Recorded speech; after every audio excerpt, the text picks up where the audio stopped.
GVO Squad. It's Nesby Gang. Hey, hey. It's Nesby Gang. GVO Squad. Good morning, good evening, or good night.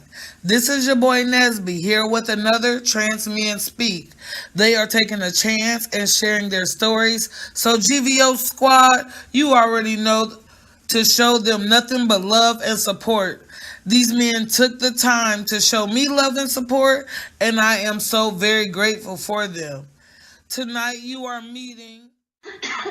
Hello, how are you? Um, I'm exhausted. Why exhausted? I've been working all day. Got you. So, go ahead and state your name for me. My name is Wade Bressy. How old are you, Wade? I'm 17. Oh, wow. So, go ahead. Start off by telling me your story. I'm here to listen. So I came out when I was in middle school. As a lesbian or transgender? As transgender. Okay.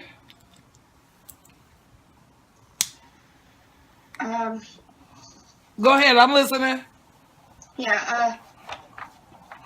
I didn't really tell my mom at first. I kind of went behind her back and bought a binder off of Amazon. Okay. Yeah, and she was like, "Oh, if you wanted a compression bra, you could have just asked me about it." And I was like, "Yeah, that's what I was going for. 100%. But, she approached me about it later. We had a whole argument about it. She got my dad involved. And she was like, "So what, you want to go on hormones and all that stuff?" And I was like, yeah. Like, that's the obvious answer. It was really dumb. It really took her a while to really get her head around the whole thing. And even then, it took. I remember, she, had a couple drinks and was like, "You know what? This is fine." And we talked things out, and she made me like a fake birth certificate and stuff. It was really weird. But for a second, I really thought that she supported me. That wasn't the story? It wasn't the end. After that, even after everything, even after she helped me pick out a new name, I still struggled with, depression. Uh-huh. And she used that as an excuse to just take.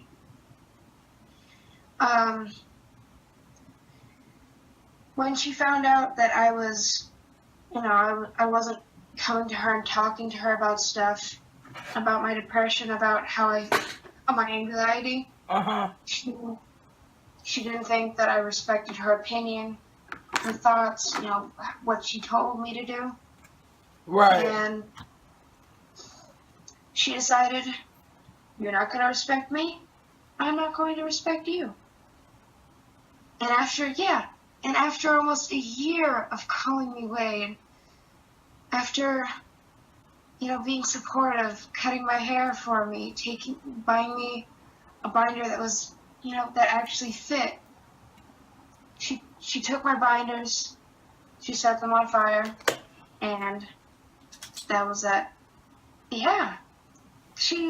That was a legit thing that happened, apparently. Okay. Yeah, we ended up moving in with my grandma, and I came out to a few friends at school, and my mom told me to stop doing that because she was more concerned about how it would affect my cousin who was going to school with me. Like in a negative way? Yeah. Not understanding that what she was doing was being negative all along. Yeah, exactly. Got you. Okay. Yeah, so after that, I moved in with my dad. My dad's he was a lot more cool with it. Then again, we never really talked about it, as most dads are. They're just kind of, my dad wasn't as emotionally there. Okay. But, I moved back in with my mom again. This time she supported me, I guess. And it was like night and day. She acted like nothing had happened.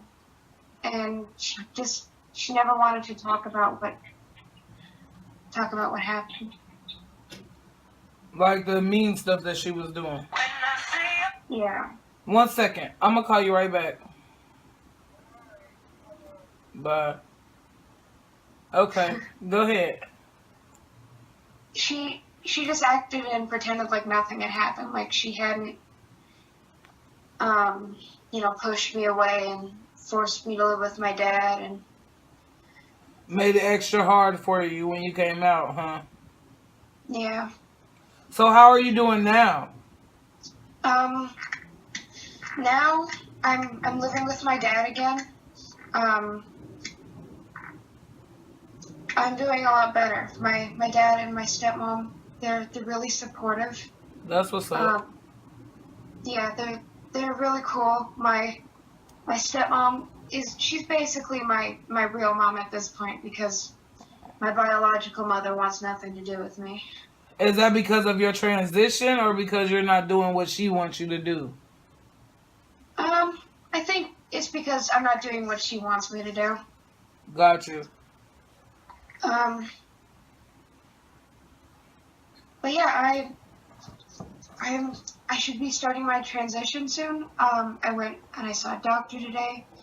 Congratulations. Yeah, she was really cool. She gave me some resources. I'm going to talk to the local Planned Parenthood, and they're going to help me start that process as well. I'm really nervous about the whole thing. Really? Why? Because I'm kind of scared that it's not going to be what I expected. Right. Like, I want so badly to be seen as just another guy, and I'm scared that I'm never going to fully change and be like that. Be like how I want myself to be. The one thing that I can say it takes is a lot of patience, because I'm not there yet either. Or I'm going to just be honest, I'm not there yet either. The one thing I'm very dysphoric about is my chest. Just waking up and they be all in my neck and, everywhere. I hate that shit. Like, I literally hate that shit. I have a larger chest, not as, it's a bit difficult to deal with. I can't run very fast without, being reminded, they're there? Yeah, I know that struggle. Especially, when I try to work out and stuff. I hate working out, because of the movement. I just don't work out because this doesn't feel like my body yet. Right. I understand that. Yeah, I get extremely dysphoric about my my chest, my hips, because you're still feminine shaped. Yeah. So how do you deal with your dysphoria? I know that some people, like myself, I don't move out the bed. If I'm feeling bad one day, I just really don't want to do nothing. So how do you feel? And have they put you on any meds or anything for your anxiety? Yeah, I'm currently on 2 different kinds of meds for my anxiety and my depression. Okay. To deal with my dysphoria, basically just bury myself in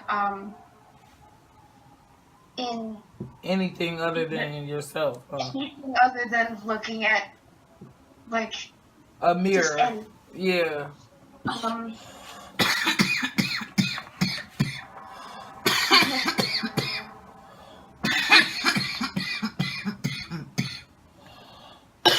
Excuse me. you're fine. Typically I like to Hey guys, I hope you enjoyed this happy dance break. Don't forget to like, comment, and subscribe for more videos like this. to draw a lot Okay. and read. There's actually this really great book that I'm reading that the main character is like a trans person. Mm-hmm. It's good. And that usually makes me feel better because, you know, even though they're fictional, it kind of gives me hope. Like, we're out there. We are definitely out here. I got a coughing fit going on. I apologize. You're fine. We all need to breathe. Yeah. My next thing I was gonna ask you about, like we talked about your dysphoria and how you deal with it. We talked about your parents. So, and you're going to take tea or no? I am. You are? Okay. Yes. Do you know when you're gonna start? No. I'm currently taking steps to getting towards that point, but there's no definitive date. For when? Right. Do you plan on getting top surgery or bottom surgery? I plan on getting top surgery. I'm not quite sure about bottom surgery. So have you thought about getting like a STP device or a packing device? I have. I'm actually looking at getting one of those I'm currently like making a list of stuff that I need, and my parents are pretty good about like coming and talking to me about it and Right. making sure that I get what I need. To feel like yourself, huh? Yeah. It's great that you have support now. Is there any like positive message that you would share with someone else who's at the beginning of their transition?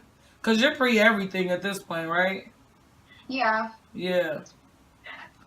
And you know what I say? Like, we are the ones that deal with dysphoria the most because we know what we want to look like, and getting there is the hard part. Getting there is definitely the hard part, but Yeah. once you get in, my message is once you get into a place where you actually feel safe, where you feel like you really belong in that place. Right. Once you get to that safe place with all those supportive people that you care about you should take steps to, take steps to transition. I know it seems like a million years away, but no matter how far it seems, you need to remember that, better late than never. Right. Because I have actually done like some interviews with some people who waited till they were later in life, to transition. And his only thing was that he wished he'd have done it a lot sooner. Yeah, But you know what it is? People worry so much about how others are going to respond that they don't take the right steps to take care of themselves because they're so you know what I mean? Yeah, that's how I was when I first started transitioning. I just shut down. I stopped eating. I didn't take care of myself because I was so concerned with how other people saw me that I couldn't get out of my own head. Yeah, that's the hardest part. That is definitely the hardest part, is getting out of your own head and realizing that it's okay that you're in the beginning. You have to start somewhere. Right. And see, you know what else? This is my message to you. Patience is a virtue. You hear me? Patience is a virtue. And you cannot compare yourself to other trans men because you started your journey at a different time than when they did. And in the beginning of my journey, I did that a lot. I compared myself because I have friends who are trans men. You know what I mean? Right. And I would compare myself to them. And this was 5 years in, and this was 4 years in, and this was 2 years in. And here I'm at the beginning, and I don't feel adequate enough. You know what I mean? I want you Yeah. just to take them feelings and be like, you know what? I am enough.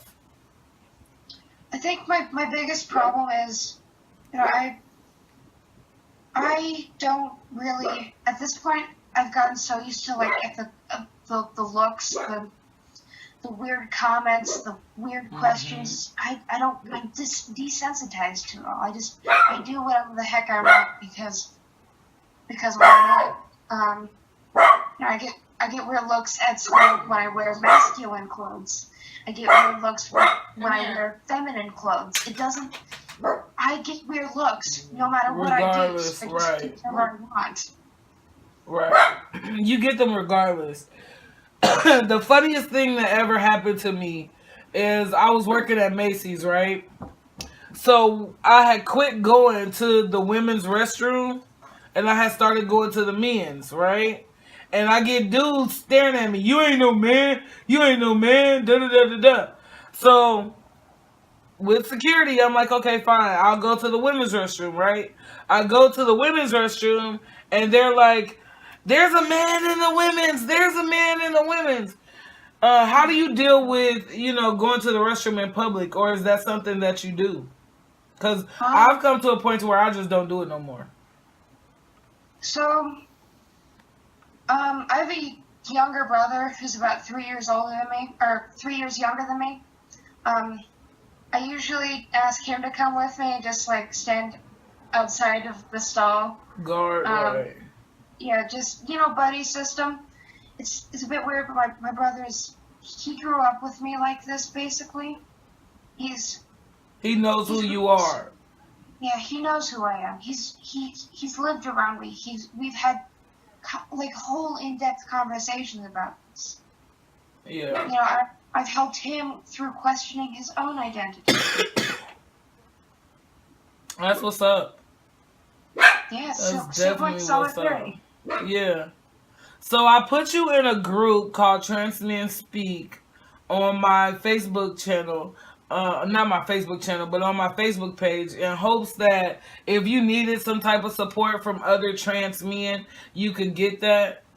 Because I realize that's one thing that we are lacking, besides a positive image, is support. And that's coming from each other. So, is that okay? Yeah, that's fine. Okay. I just wanted to make sure before I added you, to the group. Or no, you already in it, aren't you? I think I might already be in it. Is it the okay. Yeah, Trans Man Speaks. So, just so you can have, people like yourself, like myself, to conversate with if you're going through the moods and the emotions. Because I know I'll be needing somebody to talk to when I go through it. You know what I mean? Yeah, the funny thing is, I don't really, have a lot of issues that relate to just me being trans. You have life issues. I have a lot of life issues. Yeah. It's wild. I have too many issues. I do too. I mean, if I was to show you my peel thing, you would be like, shut up. No, for real. If I were to do the same, you'd probably want to slap everyone in my life. Yeah. Because you're affected by the way other people treat you. And even though we as trans men, we try not to be affected by, you know what I'm saying, other people, we're just as affected. You know? Yeah, there's only so much you can take. Right. At some point there's a tipping point. Right. Right. There definitely is. I'm excited that I got to talk to you today and that I met you.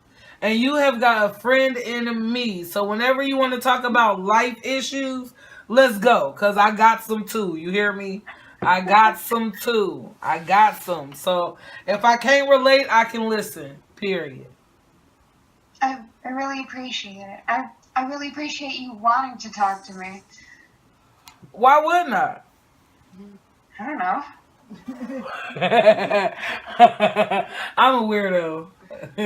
I've been told that many times that I'm just weird, but it is what it is. Only can be me. You know what I mean? Yeah, us weirdos have to stick together. Yeah, we do. Dap it through the phone. You hear me? Dap it through the camera. There we go. You are the coolest person ever. So I will link up with you, okay? Where are you located? I live in Vermont. Okay. Where is that from here, babe? What? Where's Vermont? Is that California? No, that's No, we're like we're a small state that's up by the Canadian border. Ah. Okay. Well, I'm in DC, so if you make it my way, we can